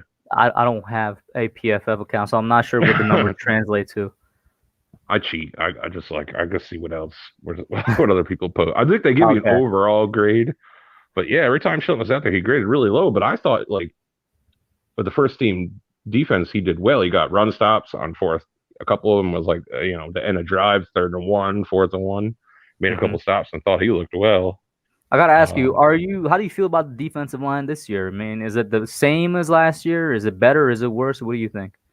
I mean, I think so many young guys. It's obviously better. I was a little worried about Carter because sometimes it takes like a couple of years when you get that injury. Oh no, I'm talking about the inside defensive line. Oh, the inside? Yeah. I don't think they're better. Because I thought at one point they were, but like, I'm gonna be honest, I think the depth took a step back from last year. I do. Yeah, and I can see why. There was no way we were bringing BJ Hill back for the role that he'd play on his team in the future and the money. So I get why they got rid of him. I actually even made a video saying like they should trade him, get something for him, and just let him play out his deal. Yeah, I mean, Dalvin's a hit. Even he did have an off year last year, had a high missed tackle rate, but even with all that, you're still going to take a hit with him. Austin Johnson, though, I have kind of hopes for him because it seemed like every chance he got, he did make a play, got a fumble or a sack, or he did something. Like, he showed out when he was out there, so I have hope for him. And I think just Dexter Lawrence, I think you're going to see a big leap from him. I really thought that in a year he just got a lot better. Especially it seemed like it clicked for him in that Browns game, and he just whooped up on it. That's a good old line. And if you go watch that game, he whooped up on that old line. He was just laughing the whole time I was doing it too. He's an evil guy, and I think he's gonna cause havoc this year. So I would love for Dexter to cause havoc this year. I made a prediction. I think he's doubled up his sacks from year 1 to 2. I think he'll do it again. I think he's gonna have like a 7.5, 8 sack season. That's a lot, man. Because they're gonna have. That's a lot. That's a lot. They're gonna be doubling down on him. That's a lot. 7.5 for Dexter.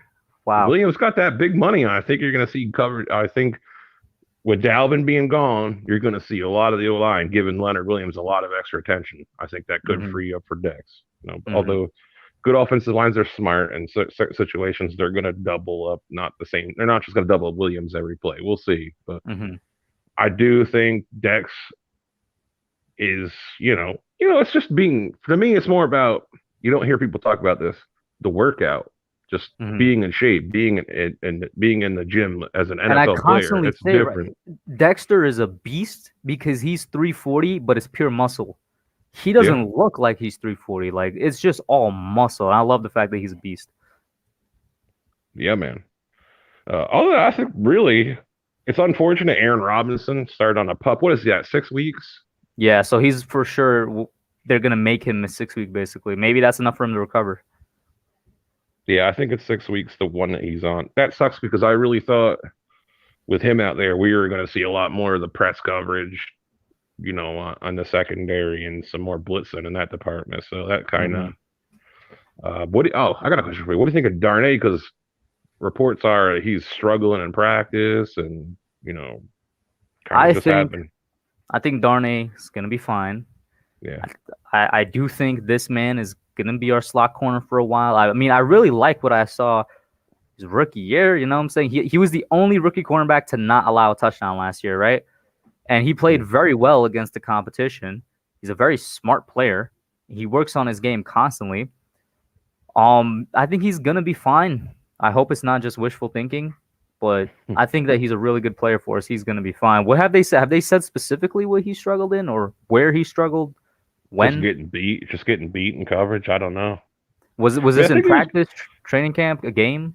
just from what I was hearing. Yeah, in games, in practice, he was, especially in practice, I heard is really struggling. But Mm-hmm. it's hard not being there, not having an eye on a situation. You just kind of have to accept some people's reports, and some people in the media have a bias one way or the other. They want to be negative, or whatever their deal is. They don't like certain players, so they don't get interviews, or whatever their problem is. I don't know, but Mm-hmm.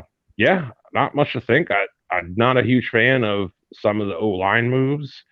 I just wish they would have started Matt Parrott right out last year. That way, he wouldn't have to be, he could have Mm-hmm. went through the growing pains like Andrew Thomas did. You could have teams scheming against him, see what they're going to do against him. Now we're going into year 2, and it's almost like this is going to be his rookie season, especially if he's starting. Well, he was always a project player, though. Yeah, but you know what though? In his credit, even though he wasn't a full-time player and he wasn't being schemed against, he was the highest graded offensive lineman For the Giants? Yeah, for the Giants last year. And I think he might have not. His last game he played, he really struggled, and it knocked it way down. He was like an 80 PFF overall rating. But what till the end percentage of the of snaps season. did he play? That's the real question, right? That has an effect on your grade as well.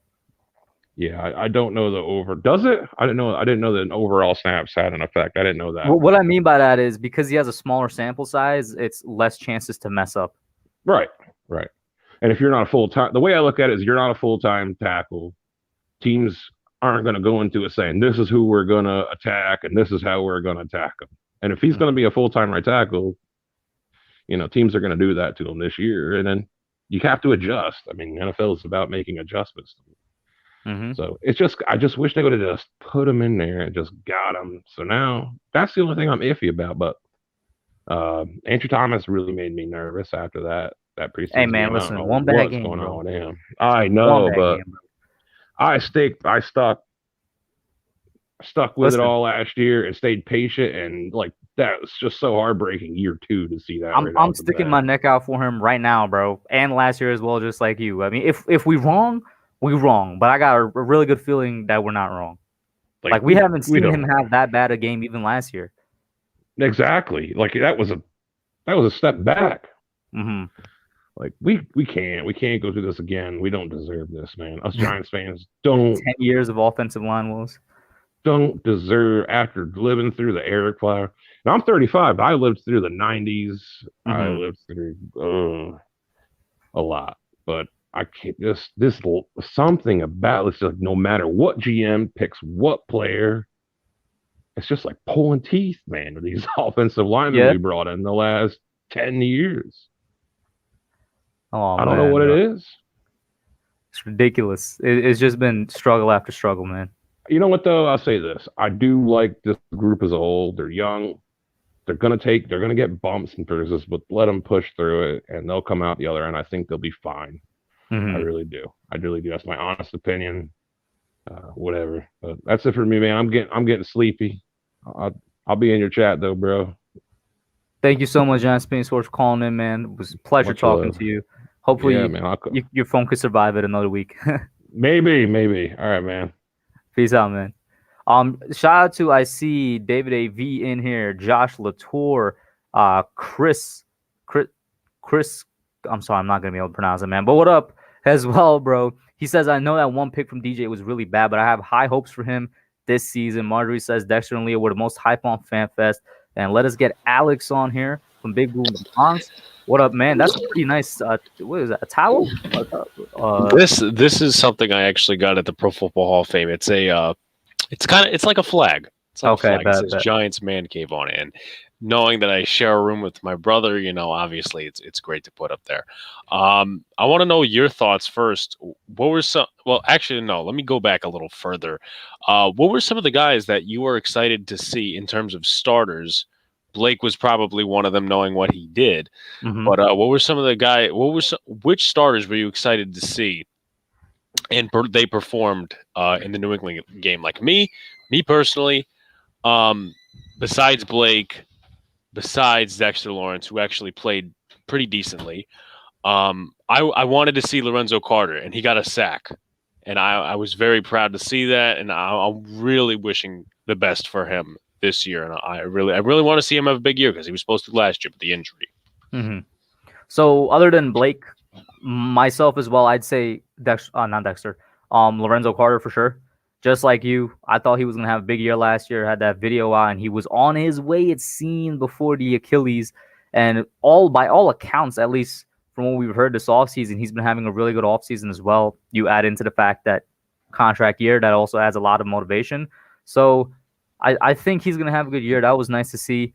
Who was I excited to see play starter wise? I guess Daniel. I mean, even though I think he had a so-so performance, Yeah. Daniel, I was still excited to see him play. I was excited to see Shep and Slayton play, especially Shep more so because he's been having an incredible offseason, but they didn't really target him that much. I was surprised. Maybe 5 receptions, 42 yards, or something like yeah. that. His So usual. I'm thinking, maybe they just didn't want to get him injured. They're like, hey man, give this man a set amount, put him at a cap hit or something, and then just don't do anything else. Now, other question before I do want to get a little bit into the cuts that happened today. Because of that happened on 3rd down and 13, are we getting a little disappointed in Slayton yet? Or are we just saying, hey, listen, let's wait for the regular season?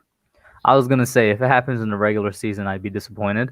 He's entering his 3rd year now, and my rule with most players, most not all, is what I'm saying. I think in your 3rd year, you kind of become the player you're meant to be, so to speak. How many drops did Slayton have last year is the real question. Do you have a number on that? 6, right?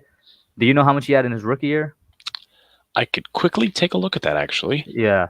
If it's somewhere around there, maybe he's just a 5-6 drop a year man. Let's see. He had 2 drops his rookie year. Damn. Wow. Oh, Okay. tripled. It tripled. Man. Okay. Listen.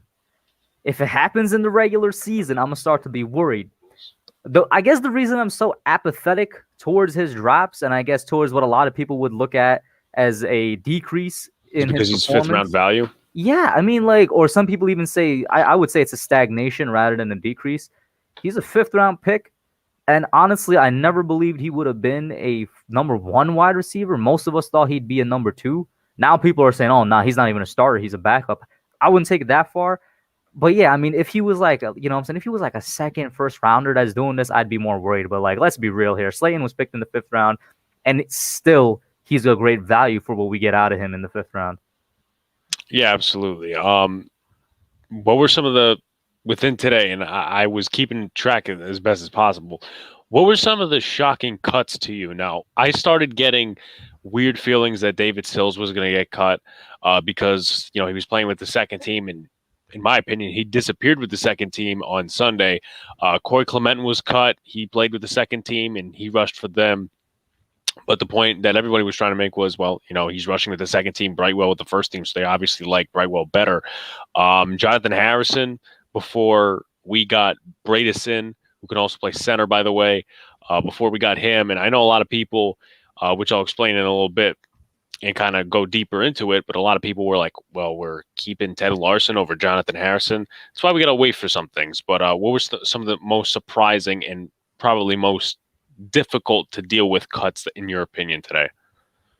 So surprising, there's only really 3 that come to mind. You kind of listed them off. It was Sills, Harrison, and Clement. The only one that was kind of difficult to deal with, I guess, would be Harrison for the same reasons you brought up. And the reason I kind of got over it was also because we got Ben from the Ravens. But even then, still part of me thinks like we should have still kept Harrison. I mean, he was consistent. He was good. He was the only O lineman that we signed that we actually kept until today, it seemed. And he was on a cheap contract. Wasn't he on a 1-year prove-it deal or like a 2-year prove-it deal or something like that? It was, Like, I believe, 1 year. yeah, it's like there was no reason not to keep him.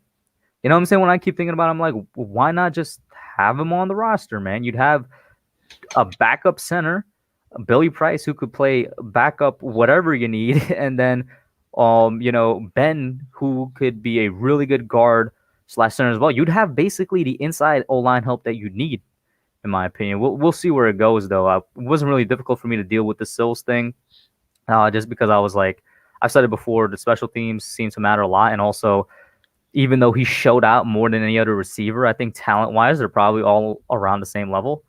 And then with who was the third guy I mentioned? Clement. Oh yeah, with Clement, I was surprised by that. I admit I was surprised, but then I guess everything comes back to special teams because I think that's why they kept Brightwell over him.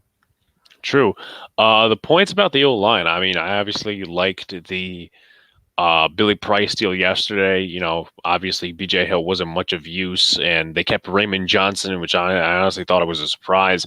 But in terms of the O line, a lot of people, you know, obviously on Twitter, are they're saying that Dave Gettleman was panicking. I honestly, and obviously we found out the stuff about Shane Lemieux, which is, you know, not something good to hear.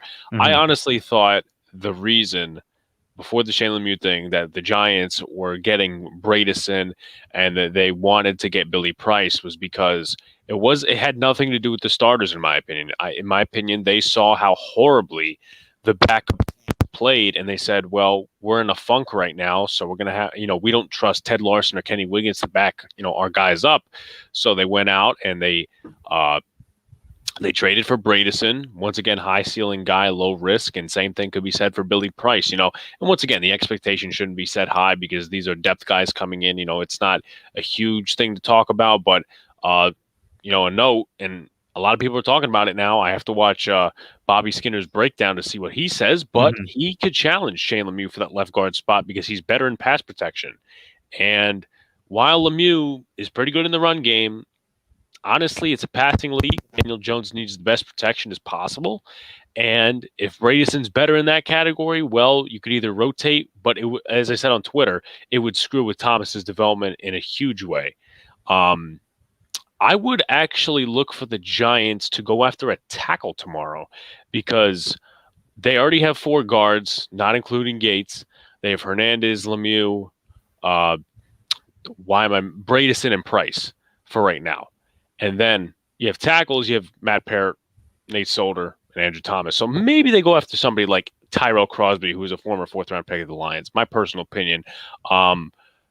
I haven't looked up much into it, and I haven't done much research into it in terms of like my preferences. But if going into the waiver wire tomorrow, any positions you're looking to upgrade? None that comes to mind. There was something you said earlier that I liked a lot. Oh yeah, the fact that us getting these offensive linemen is a sign that they didn't like the backups, which I feel like should be common sense. But the Giants media and beat reporters, of course, for some reason today, they were retweeting the quote by Dave Gettleman that says, it seems like we have more faith in our offensive line than you guys do. He was referring to the starters. But the Giants beat media took that. They were trying to spin it as something negative, as they usually do with Dave Gettleman. I think they were trying to spin it as one of two things. Are saying, A, he has more confidence in the entire line that includes depth than they do, and he was wrong because he's replacing the depth. Or B, they view the additions of Billy Price and Ben as replacements for Shane Lemieux, basically, right? And I'm just like, the beat can't go one day without saying, like, this was clearly because our depth was trash and we upgraded it at that spot. You know what I mean? It can't go one day without trying to spin something negative about Gettleman. I mean, you think about it logically, and I'll get to the bigger blame part in a moment. But you think about it logically. They didn't see Kenny Wiggins in a game last year after they picked him up and put him on the practice squad. Ted Larson, he wasn't even with a team. Well, he was with a team last year who actually won a ring. At least from what I know, he was with the Bucks, the practice squad. You know, he didn't play a game last year. So for the guard position, you absolutely didn't know anything. You didn't even know anything about Jonathan Harrison because he spent the whole season on the Bills practice squad. Jackson Barton was never active for a game. In terms of the right tackle spot, Chad Slade was active for 1 game, and that was it. So you didn't know about these guys. Also, note the 2 undrafted free agent offensive linemen in Brett Hedgie and Jake Burton coming in. Mhm. I mean, Hedgie played better than Burton, but once again, where you can upgrade, you upgrade. And I thought the Giants did that very well. We better do it now than later. And listen, I know a lot of people, have instilled confidence more in Joe Judge than the infamous Davy G. But let's be real. If this offensive line fails, it's going to be on Judge, Gettleman, the coaching staff, and the players, because, we could toss around blame and stuff like that. And obviously it's going to go on Gettleman first because, he made the moves. But Joe Judge also doubled down on this offensive line and said, hey, we're trusting our guys. And it's going to be, once again, if this offensive line fails, and I don't want it to, obviously, if this offensive line fails, it's going to be on Judge. It's going to be on Sale. It's going to be on Sale, because all these guys and even the assistants around him, they're failing to minimize the issues that are with these offensive linemen. And it's going to be really interesting with the Billy Price one specifically, because there's a lot more people with reservations, I guess is the right word to say, about the Billy Price trade than there were about the Ben trade. I'm gonna say this: it's literally the exact situation as us signing John Ross, which a lot of people liked. It's hilarious because they're back-to-back first-round picks of the Bengals, but it's the same because they're both first-round talents at their position that didn't necessarily pan out, and injuries have a lot to do with it, but they have a lot of talent. So, what I'm saying? There was a good amount of Giants fans that liked the John Ross sign. Or like, if he could stay healthy and just fix the drops, he'll be fine. I'm not sure why there's not that same amount saying, hey, man, if this man could stay healthy, and he was already showing improvement last season, and according to Bengals beat reporters in training camp, he could do something good. But, that doesn't travel over, I guess. Yeah, he also, like Bredeson, he had a good preseason. I mean, you could say, oh, well, it's against second teams, whatever. It's who you play against also as well. And his versatility, it's better than what Kenny Wiggins would have offered you. It's better than what Ted Larson would have offered you, because those guys are, at this point in their career, 30 some odd years old. They're getting unathletic. They're getting to that point in their career. And you really want to trust it with this offensive line. And you're keeping the flow young. Solder's the oldest offensive lineman on the crew, And the second oldest is Bill, right? How old is Bill? 24, 25? 24, 25, something around there. I'm just me. I'm really excited the way he looked in the preseason. But once again, it all comes down to week 1.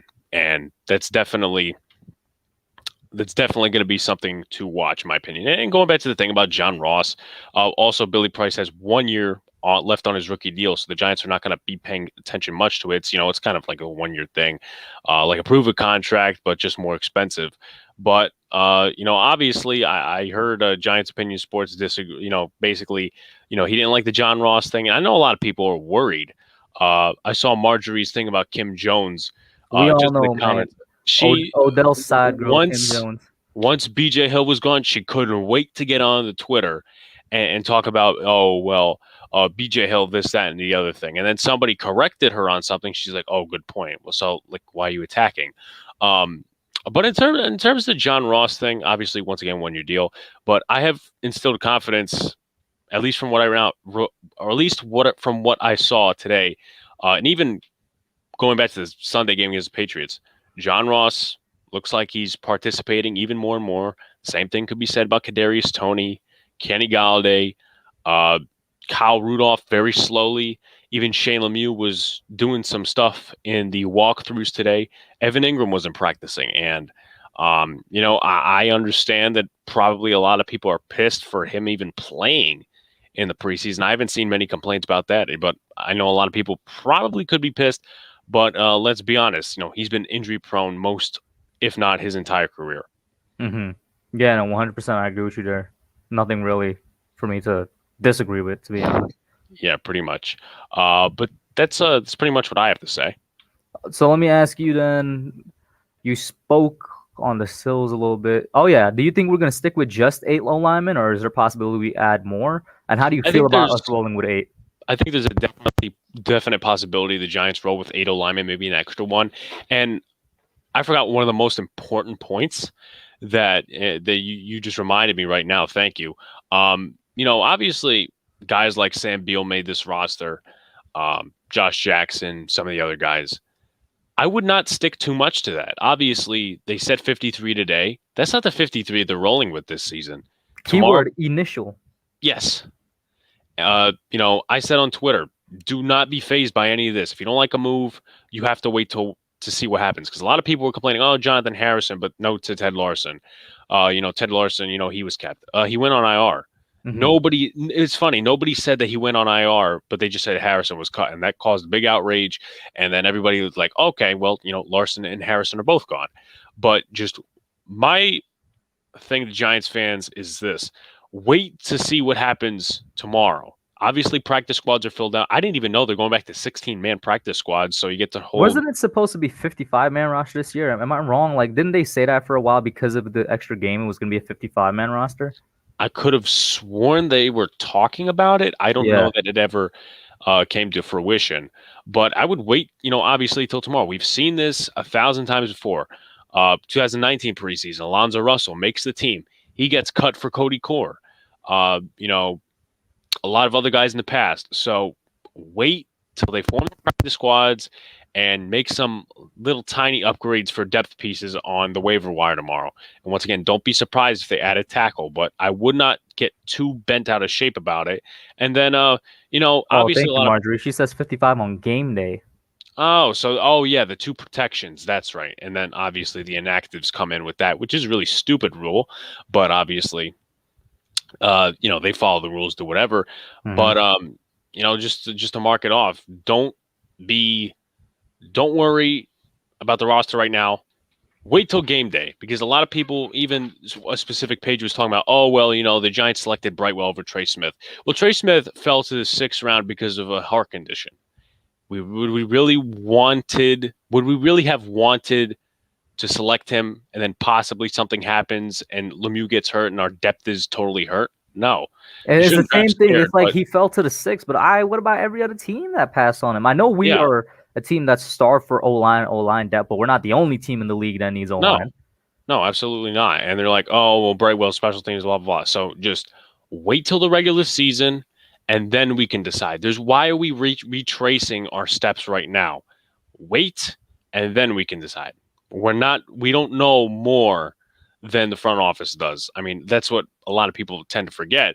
But once again, Joe Judge, Dave Gettleman, the front office knew more about Trey Smith than we all did, probably. Mm-hmm. So that's pretty much what I have to say.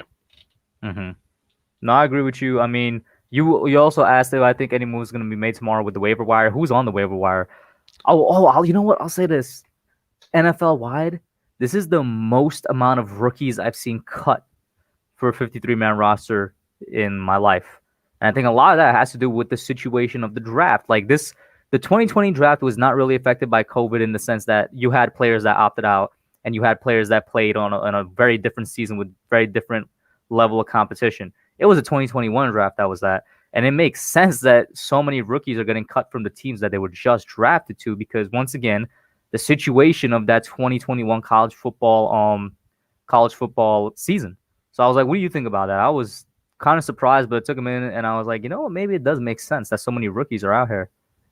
Yeah, I definitely agree with you there. Obviously, there's 6th and 7th round picks that got cut every year, but I've been noticing more and more, and even some from last year's class have been getting cut just in general, and not even talking about the whole COVID situation. But Des Fitzpatrick, he was cut from, I think, Tennessee, I want to say. Quincy Roche, who we were talking about for the Giants in the possible 3rd, 4th round. The Steelers cut him today. Mm-hmm. A couple other moves were made, so I think definitely goes along with that. And, if you're a rebuilding team, you definitely try to go after one of those players and, see what happens. But, I do find that interesting, and this has been a pretty weird waiver wire. I mean, also Cam Newton not being the starter and just getting cut from the Patriots, and then Jarrett Stidham's now the backup. But we'll see what happens in New England and the other stuff as well. But yeah, do you think there's anywhere where we'd pick up? I honestly haven't looked too much, but I would take a look at Tyrell Crosby. I probably would have drafted him over Kyle Lauletta because he was there. And, he did not necessarily look good on that one sack that Kwity Paye I think he got to Tim Boyle, I think his name is, or David Blow. Penei Sewell, he's been horrible this preseason. I mean, he didn't play in a year, but once again, there's been players that have been doing better but opted out. But Tyrell Crosby is someone I would look at. And, if people bring that up about the one sack and maybe he hasn't been performing, well, he's going to be a depth piece, right? Parrott and Nate Solder are going to start. So also I did hear real quickly, don't want to take too much of the show up, but a lot of Giant fans and beat reporters are insinuating that the Giants possibly pick up a tight end tomorrow, like Eric Tomlinson. It's hilarious you said that because Marjorie just asked what about the tight end. Yeah, situation. that kind of reminded me, and that's how I brought that up. But possibly like an Eric Tomlinson for a game, and then there was a beat reporter said, "Oh, the Giants need tight end help." We got Caden Smith and Kyle Rudolph. Let's talk about that for a second. I'm fine with 3 tight ends. Like, do we need more than 3 tight ends? Like, people have been saying that our tight end depth, I guess, is very thin. I've saw a couple tweets about that. I've seen people express that opinion. I'm like, you know what? I guess technically you're right because we literally only have 3 tight ends. Forget the 53-man roster. Like, that's our only. Once those 3 guys are out, I guess they're out. But I'm fine with rolling with Kyle Rudolph, Caden Smith, and Evan Ingram. I don't think we need another person. Maybe have a tight end on the practice squad should one of them go down, but I don't think we need another person on the 53-man roster. I really like our tight end situation, in fact. Yeah, that was pretty much the position that really didn't, fall to. Well, I shouldn't say all of them. Pretty much, 3 guys that we expected to make the roster made the roster. And if Evan Ingram, he's out due to this calf injury, maybe it's the first 3 weeks. You put him on IR. Now he's eligible. Now that he finally made the 53-man roster. If he's not, you mark him as inactive, and then for game day, 55-man roster. So what you do is you bring up maybe Nakia Griffin-Stewart or Jake Hausman from the practice squad as a 3 tight end for blocking purposes, and then Rudolph and Caden Smith get the main snaps.